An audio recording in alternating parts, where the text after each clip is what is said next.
Prince Charles, 73, automatically ascended to the throne as King Charles III after his mother, Queen Elizabeth II, passed away at the age of 96 on Thursday, September 8, 2022. Queen Elizabeth II, the longest-serving ruler of the United Kingdom, died after a decline in health. In total, she reigned in England for 70 years. Prince Charles was the eldest son of Elizabeth II, so he is the first in line to the throne of the United Kingdom. The British Crown then announced that the new king would be officially known as Charles III. But before continuing this interesting discussion about Prince Charles, who has now become the King of England with the title King Charles III, please subscribe to the Digital Memo channel first. Also, turn on the notification bell so you don't miss out on our next exciting update.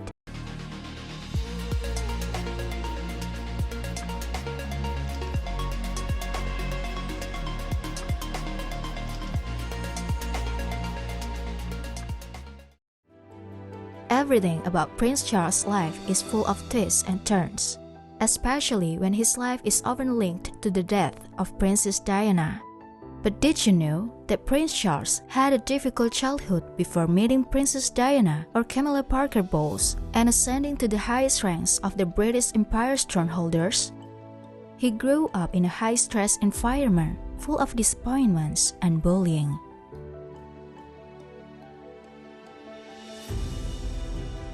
Born a blue blood. On November 14, 1948, Queen Elizabeth II and Prince Philip welcomed the birth of their first son, who was also a future king. Initially, it was the Queen who breastfed Prince Charles as an infant.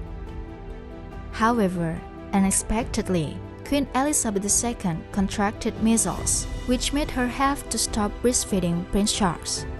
From there, she was often separated from her own son, plus the Queen often traveled abroad as a state duty. Similarly, his father, Prince Philip, was often on royal duties abroad and struggled to find time to spend with Charles. Philip often taught Charles how to fish and hunt when he had a free time.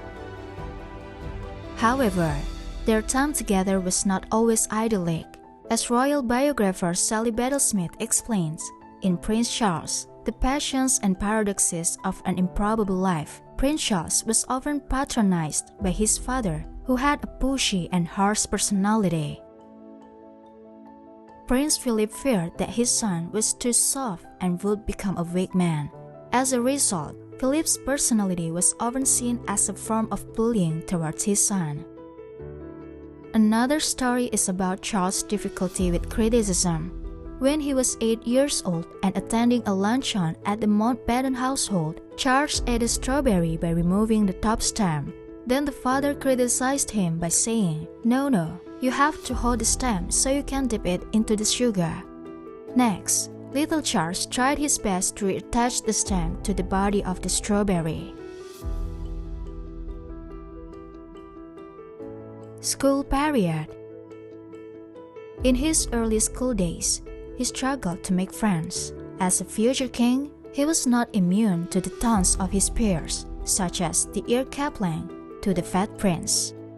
To help Charles build his character, his father moved him to Gardenston in Scotland. During his time there, things improved in terms of friendships and schooling. He once said in a speech that he was fortunate to discover his strengths and weaknesses while attending Gardenston. At a polo match in 1970, he met the love of his life, Camilla at 22. The two had a love story until they separated in 1971 because Charles joined the Royal Navy. He met Lady Diana Spencer 6 years later and married her in 1981. His marriage to Diana was filled with scandal and controversy from the start. Moreover, Charles still harbors deep feelings for Camilla throughout his life. Until Diana's tragic death in 1997, Charles and Camilla were reportedly still in a relationship. But unfortunately, despite loving each other, they did not immediately get the blessing of Queen Elizabeth II. In his biographical work, Rebel Prince, The Power, Passion, and Defiance of Prince Charles, this news was stated directly by a British journalist, Tom Bower. He wrote that the Queen once referred to Camilla as the bad girl and said that she wanted nothing to do with Camilla. However, over time, the Queen became warm to Camilla. The two of them officially married on April 9, 2005. At 69 years old, Prince Charles is grandfather to Prince George, Princess Charlotte, and Prince Louis. Prince Charles goes to great lengths to ensure his grandchildren have a happy childhood, an effort so that one day they don't experience what he once did. These are the twists and turns in the life of Prince Charles, who has now become the British royal throne holder with the title King Charles III. Hopefully, it can add to your insight. See you in our next exciting video.